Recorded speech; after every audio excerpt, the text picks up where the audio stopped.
Paz do Senhor aos amados irmãos, professores da Escola Bíblica Dominical da classe dos adolescentes e demais irmãos que porventura estejam aí assistindo a esse vídeo.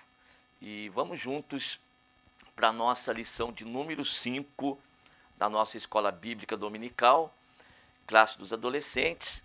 E nós estamos estudando Atos dos Apóstolos e nessa oportunidade nós temos o título da nossa lição como Assistência Social, um mandamento e ato de amor. A nossa lição ela tem por base, lógico, Atos dos Apóstolos capítulo 6, e eu quero nessa oportunidade então fazer alguns apontamentos para você, professor da Escola Bíblica Dominical da classe dos adolescentes. Alguns apontamentos na lição e outras também no texto bíblico para que nós possamos ter aí um conhecimento um pouco maior e melhor, né, em relação ao tema que está aqui em Atos dos Apóstolos, para o aperfeiçoamento da sua aula, ter uma aula um pouco melhor. Como sempre eu tenho falado para vocês, que o objetivo não é você pegar tudo aquilo que você assiste em uma aula e levar para a sua classe, não é esse o propósito.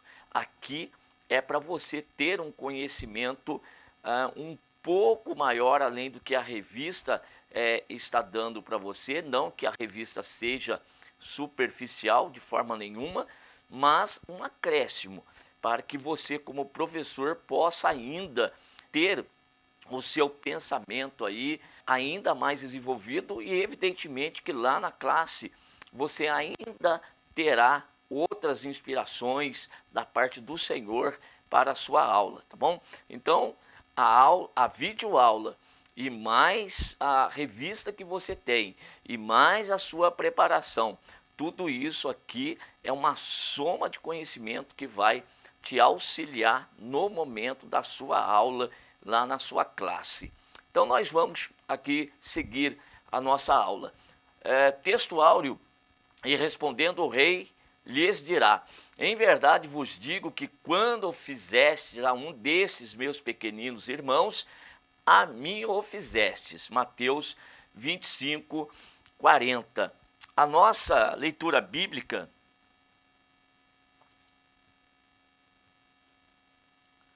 evidentemente está aqui em Atos dos Apóstolos, capítulo 6, do verso 1 até o verso de número 7. Daqui a pouquinho eu vou estar fazendo essa leitura junto com vocês, mas quero primeiro fazer a introdução da nossa lição, ok? Vamos fazer essa leitura. No estudo de hoje, veremos o poder do Evangelho sendo pregado, alcançando e transformando vidas. Com o crescimento da obra, as necessidades, atividades e esforços também aumentam e precisamos entender o nosso papel de cristão na sociedade. Há trabalho para todos e a atenção ao próximo não pode ser negligenciada. Oremos a Deus para que envie trabalhadores para suprir todas as necessidades da obra. Aqui está então a nossa introdução. Percebo que foi destacado o aumento, o crescimento da igreja. Naquela ocasião, o crescimento partia de 3.000, daqui a pouco 5.000, e o número dos discípulos ele foi aumentando também. Percebo que o destaque é para o texto diz os discípulos, o verso 1, naqueles dias crescendo o número dos discípulos, ou seja, dos aprendizes. Então, o significado de discípulos é aprendizes. Estava aumentando. E com isso, como já destacado, também os problemas. É lógico, todo trabalho que você realiza, por menor que ele seja, o seu desejo é que ele cresça. Ora, crescendo o trabalho, vai crescer também os desafios, as dificuldades, e com estas coisas também você vai aprender a resolver esses problemas. E foi o que aconteceu com a igreja primitiva. Os apóstolos tiveram que buscar uma solução para aquele problema. Na realidade, a dificuldade ela não está em aparecer os problemas, eles realmente surgirão. E, como eu já disse, são desafios. Agora, o que eles não podem é permanecer e sem uma solução. Nós precisamos buscar uma solução para esses problemas que estão surgindo. E vamos aprender isso aqui, tá ok? Então vamos fazer o destaque aqui, algumas pontuações, tanto no texto bíblico quanto aqui no nosso material de classe. Vou começar com a leitura do texto bíblico, ok? Então vamos fazer a leitura. Ora, naqueles dias, crescendo o número dos discípulos, houve uma murmuração dos gregos contra os hebreus, porque as suas viúvas eram desprezadas no ministério cotidiano. E os 12, convocando a multidão dos discípulos, disseram: não é razoável que nós deixemos a palavra de Deus e sirvamos às mesas. Escolhei, pois, irmãos, dentre vós, 7 varões de boa reputação, cheios do Espírito Santo e de sabedoria, aos quais constituamos sobre este importante negócio.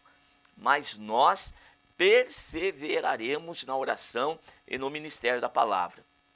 E esse parecer contentou toda a multidão, e elegeram Estevão, um homem cheio de fé e do Espírito Santo, Filipe e Prócoro, e Nicanor, e Timão, e Pármenas, e Nicolau, prosélito de Antioquia, e os apresentaram ante os apóstolos, e estes, orando, lhes impuseram as mãos.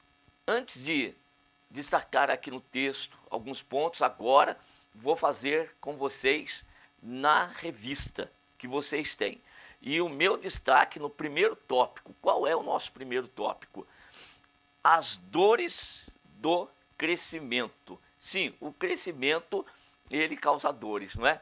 E quem não quer ter esse tipo de dor, ele não vai desejar crescimento, tá certo? Então, se vai crescer, vai ter problema. Então, tudo aquilo que nós realizamos na obra de Deus, se você pensar que você tem um grupo de jovens, você cuida de um grupo de adolescentes com 5 componentes e você quer que cresça, que aumente, se isso aí tiver 10, 15, 20, você pode ter certeza, as suas dificuldades, os seus desafios vão triplicar. Mas nós temos que estar prontos para resolver os problemas que vão surgindo, como eu já apontei, como eu já disse. E aqui, na nossa revista, eu quero destacar esse parágrafo aqui com vocês. Olha só. Cabe ressaltar ainda que o aumento da família cristã exigiu novas funções e atuações no meio do povo, pois havia viúvas sendo desprezadas, ou seja, não estavam sendo socorridas e as suas necessidades supridas pela família da fé. Isso não estava ocorrendo por desprezo, mas simplesmente pelo fato dos apóstolos estarem sobrecarregados devido ao crescimento da obra. Então fez-se necessária a convocação de trabalhadores para suprir tal necessidade, dentre outras, tá certo? Então, está aqui esse apontamento para nós, deste parágrafo que apontei. As viúvas ali gregas, elas estavam sendo desprezadas. Vou olhar para o texto agora para a gente ler, tá certo? Vamos lá. Ora, naqueles dias, crescendo o número dos discípulos, houve uma murmuração dos gregos contra os hebreus, porque as suas viúvas eram desprezadas no ministério cotidiano. Vamos explicar isso aqui para os irmãos. A questão das viúvas, como apontado aí, dos gregos contra os hebreus. Que gregos são esses? Na realidade, são judeus de língua grega, né? na realidade, helenísticos, né? Então eles faziam parte e elas estavam sendo desprezadas no serviço cotidiano. Isso levantou uma questão muito grande entre os discípulos e isso chega, portanto, até os apóstolos. Como os apóstolos, então, vão resolver esta questão? Olhemos para o texto novamente. E os 12, convocando a multidão dos discípulos, disseram: não é razoável que nós deixemos a palavra de Deus e sirvamos as mesas. Escolhei, pois, dentre vós 7 varões, esses que então iriam executar esse serviço, iam estar então responsabilizados por esta missão dentro do corpo da igreja, dentro da comunidade cristã naquela época. Vou voltar agora para a nossa revista.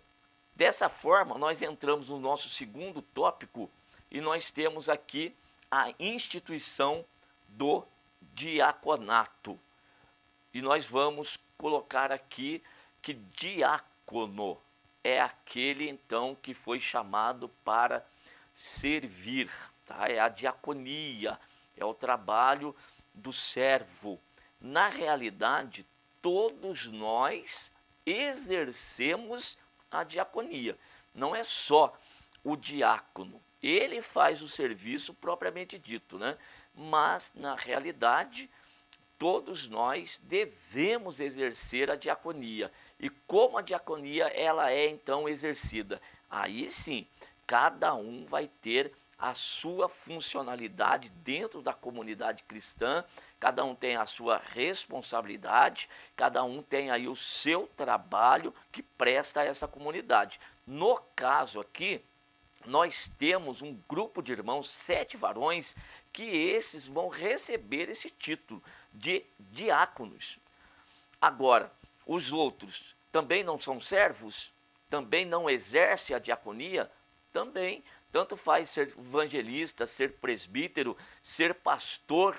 Na realidade, no reino de Deus, aquele que tem um cargo maior, ele é mais servo do que qualquer outro. Nós estamos prontos para servir a igreja do Senhor. Então, a diaconia, ela é para todos nós, tá bom? Agora, nós temos um grupo de irmãos que foram separados dentro do corpo de Cristo, na comunidade, para um serviço específico, assim como o pastor tem um serviço específico, que é de pastorear, que é de ensinar, que é de aconselhar. Esses diáconos, eles têm o trabalho de servir à mesa, já que os apóstolos, eles não poderiam exercer essa função, porque a deles era outra, era estar ocupado com o estudo e a ministração da palavra e também com a oração. Bem, vejam que esse é o serviço, é uma diaconia também, própria de quem? Própria dos apóstolos naquela ocasião. Hoje, própria do pastor, própria do presbítero, assim como um evangelista tem a sua forma de servir a comunidade cristã com cruzadas evangelísticas, com as pregações e por aí afora vai, né? Não é o caso agora, mas é apontar que esse serviço, embora ele fosse para servir a mesa e ser um serviço mais material, mais direto com o povo, ele não é de menos valor do que tem um presbítero, do que tem um evangelista, do que tem um pastor. Não, todos têm a sua importância e todos têm o seu devido valor dentro da comunidade cristã. Se não existissem os diáconos, nós teríamos aqueles problemas perdurando na igreja, e como que isso não estaria? E hoje, o que nós faríamos sem o trabalho do diácono, que são os auxiliares do trabalho Então o pastor, o presbítero fica no púlpito e assiste à igreja com a sua responsabilidade. E o serviço diaconal, ele está ali para assistir o pastor e assistir a igreja numa eventual necessidade e também outros trabalhos que são de competência dos diáconos, tá certo? Mas todos com o seu devido valor e com a sua devida importância dentro do corpo de Cristo. Portanto, não vamos ter que é um serviço de menos valor. Não existe isso. Todos são valorosos no trabalho do Senhor. Isso que é importante a gente observar, ok? Vamos para a revista? Vamos destacar o texto de João, capítulo 13, e o verso 13 até o verso 15, aqui em verde para nós. Vós me chamais mestre e senhor, e dizeis bem, porque eu sou. Ora, se eu, senhor e mestre, vos lavei os pés, vós deveis também lavar os pés uns aos outros, porque eu vos dei o exemplo, para que, como eu vos fiz, façais vós também.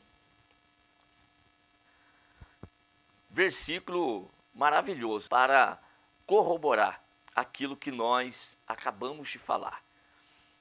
Jesus, ele é o nosso mestre por excelência, Senhor dos senhores. No entanto, olha o exemplo que ele deixou de lavar os pés aos seus discípulos e deixou para nós, então, a recomendação. Nós devemos fazer o mesmo, tá certo? Então, como que a gente vai recusar? Então, não pode haver dentro da igreja uma situação de alguém que, porventura, tenha ouvido uma profecia de que ele é um missionário, que ele tem um chamado pastoral, mas ele não quer passar por esse primeiro momento do ministério, que é ser um diácono. Não, eu fui chamado para evangelista, missionário ou pastorado, e o diaconato não é serviço para mim. Ora, lavar os pés dos discípulos era serviço de Jesus? Pois é, era o serviço do menor dos servos da casa. E o Senhor, ele deixou esse princípio para o reino de Deus. Você quer ser o maior no reino de Deus? Então seja o menor. Aqui está o exemplo. Vamos aprender isso com essa lição aqui do capítulo 6 de Atos dos Apóstolos. Este agora parágrafo. Temos ainda em destaque no verso de número 3 do capítulo 6 de Atos os pré-requisitos para a admissão dos servos da seara do Senhor, no caso, os diáconos. E aí nós temos, primeira, boa reputação. O que é ter boa reputação? É ter conduta exemplar na sociedade, não tendo nada do que será acusado como transgressor. Esta lista de condições e de requisitos para a separação desses primeiros diáconos na comunidade cristã, ela nos ensina bastante coisas. Os requisitos importantes. E o primeiro, como já destacado, boa reputação. Ora, como uma pessoa que vai servir a comunidade cristã e ela não é bem vista dentro da sociedade onde ela está inserida? Então, ter boa reputação é exatamente como está apontado aqui, ter uma conduta exemplar na sociedade e não ter nada que o abone, né? Não ser aí caloteiro, não ser aí uma pessoa que gosta de trapacear, uma pessoa que não tenha o nome sujo, tá bom? O nome sujo na praça, não porque perdeu o emprego num determinado momento da vida, não. Estou falando de pessoas que agem assim de forma deliberada. Ele deve aqui, deve ali, deve acolá e é daquele tipo assim, eu devo, não nego e pago quando puder. Então, é um tipo que nunca poderá ser um diácono dentro da casa do Senhor, porque isso mancharia a reputação da própria comunidade. Então, boa reputação. O segundo é ser cheio do Espírito Santo, ou seja, ter a sua vida totalmente controlada pelo Espírito Santo. Sempre quando existe a necessidade da separação de um grupo de irmãos para o trabalho dentro da igreja, é porque existe realmente a necessidade. Não separamos pessoas só porque o irmão tem tempo de igreja e por ter tempo de igreja, vamos reconhecer ele com algo. Vamos separá-lo para diácono. Não, se separa um diácono porque está precisando desse trabalhador na comunidade. Existe uma vaga aberta ali, uma necessidade real. Assim, se espera que essa pessoa ela tenha disponibilidade. Ela não fique controlando a sua própria vida com seus próprios projetos. Ela tem que ser guiada pelo Espírito Santo do Senhor. Ela não pode ser guiada pelos próprios planos, projetos, vontades. Não, ela tem que ser cheia do Espírito Santo. Para aquilo que for necessário ser feito na comunidade, ela possa estar à disposição da comunidade em que ela se propôs a servir. Agora, separa a pessoa. Ela alcançou aquela posição. Aí quando você conta com ela, o diácono não está presente. Você não tem um porteiro, você não tem alguém para servir a Santa Ceia, porque o diácono faltou ao culto. Por que faltou o culto? Ele faltou o culto porque ele tem prioridades na sua vida. Ora, uma pessoa que é cheia do Espírito Santo, a sua prioridade é trabalhar na causa do Senhor. Essa é a razão desse requisito para a separação de um diácono. Vamos para o terceiro? Cheio de sabedoria, instruído para desempenhar as atividades concernentes à função. Assim, os primeiros diáconos foram Estevão, Filipe, Prócoro, Nicanor, Timão, Pármenas e Nicolau. A pessoa cheia de sabedoria é uma pessoa que ela sabe aplicar o conhecimento que tem. Daí a importância também de um diácono, ele saber lidar com as coisas. Porque já imaginou, está lá na porta da igreja, aí aparece uma situação, tem que correr lá, falar com o pastor e chamar o pastor para ir até a porta. No caso aqui, tinha uma situação dentro da comunidade da igreja primitiva, ia chamar os apóstolos para então ir lá resolver. Ora, se os apóstolos tivessem que resolver, se no caso de hoje o pastor tem que ir lá para resolver aquele problema, para que então um diácono? Então essa pessoa tem que ter sabedoria para lidar com as pessoas. Sabedoria para lidar com as situações que se apresentam no dia a dia do seu trabalho, sem necessidade de ficar recorrendo ao pastor, tá? A não ser as situações maiores que são levadas até ele no momento oportuno. Mas ali no trabalho ele tem que ter essa iniciativa para resolver os problemas que ali aparecerem. Então, dessa forma, esses homens foram muito bem escolhidos por quem? Quem é que escolhe? Vamos olhar para o texto? Verso de número 3. Escolhei, pois, irmãos, dentre vós. Fica o destaque aqui, primeira parte do verso 3. É a igreja que escolheu. Os requisitos foram dados pelos apóstolos. Nós queremos homens que estejam nessa condição aqui. Agora, vocês vão escolher. E eles então vão para o meio da comunidade e vão à procura dessas pessoas que tinham as condições apontadas pelos apóstolos. Hoje, da mesma forma, quem é que aponta os obreiros que deverão ser separados para a obra de Deus? É a igreja. Agora, se a pessoa não trabalha entre os irmãos, não se envolve com os irmãos, como que vão ser separados futuramente para um diaconato? Então fica esse importante apontamento aqui para você, professor. Vá aprendendo aqui, porque hoje você está dando aula para grupo de adolescentes, que a aula ela é um pouquinho mais leve, porém você futuramente vai ser um professor de classe de jovens e adultos.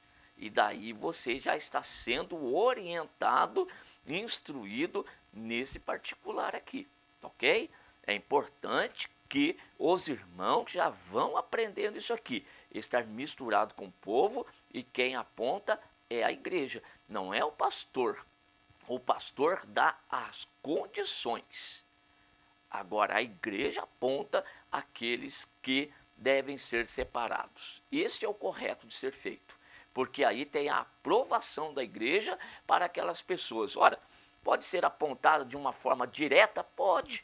No entanto, o pastor também, o dirigente da congregação, vai observar aquele grupo de irmãos que preenche esses requisitos apontados aqui e que estão na graça do povo. Então, se está na graça do povo, é porque, então, se for separado, o povo, a comunidade, vai dar ok, vai aprovar esse irmão. Por quê? Já é um que faz a obra entre nós, tá ok? O nosso terceiro tópico fala a respeito da assistência social propriamente dito. A igreja, ela se iniciou com um trabalho espiritual, salvação de almas, ou melhor, pregação da palavra, salvação de almas, perseguição, oração, salvação de almas, e a igreja foi crescendo. Conforme o seu crescimento, surgem novos desafios. E a obra social é sim um desafio da igreja, porque no meio do povo do Senhor não pode haver uma classe social alta e a mais baixa com tanta diferença sem que não haja um amor no coração dos irmãos. Já que somos irmãos, se entende que um vai ajudar o outro. Então a obra social ela faz parte da comunidade cristã. E, para tanto, esses homens então estariam administrando, cuidando desta parte que nós podemos falar assim, ó, entre aspas, ela é um trabalho administrativo, ela é um trabalho material. No entanto, sim, está tudo envolvido na obra de Deus e na obra social. Enquanto que, repetimos isso, os apóstolos cuidavam da parte de oração e da palavra, eles tinham ali pessoas que estavam cuidando desta parte da assistência social para dirimir aí essas murmurações existentes no meio do povo, essas murmurações, esses questionamentos de pessoas que estavam sendo preteridas ali no serviço da mesa, no comer e também no beber. Agora, quero fazer outros apontamentos no texto com os irmãos. Apontado pelos irmãos, então, pela igreja, pela comunidade, esses 7 varões, eles foram, então, apresentados aos discípulos, aos apóstolos, e estes, orando, lhes impuseram as mãos. Ou seja, esses homens agora receberam uma unção, a consagração de Deus sobre a vida deles para o exercício do ministério. E a consequência, no verso 7, crescia a palavra de Deus e em Jerusalém se multiplicava muito o número dos discípulos e grande parte dos sacerdotes obedecia à fé. Esta organização que aconteceu ali na igreja primitiva fez com que aquele problema então fosse sanado, fosse resolvido, e o resultado veio rapidamente. A obra cada vez mais crescia, aumentava o número, e até mesmo dentre os sacerdotes havia a aceitação da fé em Cristo Jesus. Está aqui a importância então desse trabalho que foi realizado no meio dos irmãos da igreja primitiva. Portanto, nós podemos concluir com certeza que o trabalho de obra social, que o trabalho de assistência social e o trabalho diaconal na igreja, ela é de suma importância para o crescimento da igreja. Tanto a pregação, ensino, oração, no seu devido lugar, com a sua devida importância, somado a esse trabalho que nós aqui estamos apontando, isso faz com que o nome do Senhor nosso Deus, ele seja glorificado, e a graça do Senhor, ela venha a ser abundante no meio da igreja. Isso promove crescimento. Partimos então para a nossa conclusão. Vimos quão importante é estarmos atentos às necessidades que possam surgir em nosso meio, bem como buscarmos nossa função no corpo de Cristo. Lutas virão para nos tentar parar, mas felizes seremos se formos achados dignos de padecer pela causa de Cristo. Maravilha, irmãos. Chegamos ao final dessa nossa aula, lição de número 5, assistência social, um mandamento e ato de amor. Está aqui. Que Deus continue abençoando os amados irmãos e que tenha uma excelente aula para a glória do nome do Senhor. Amém.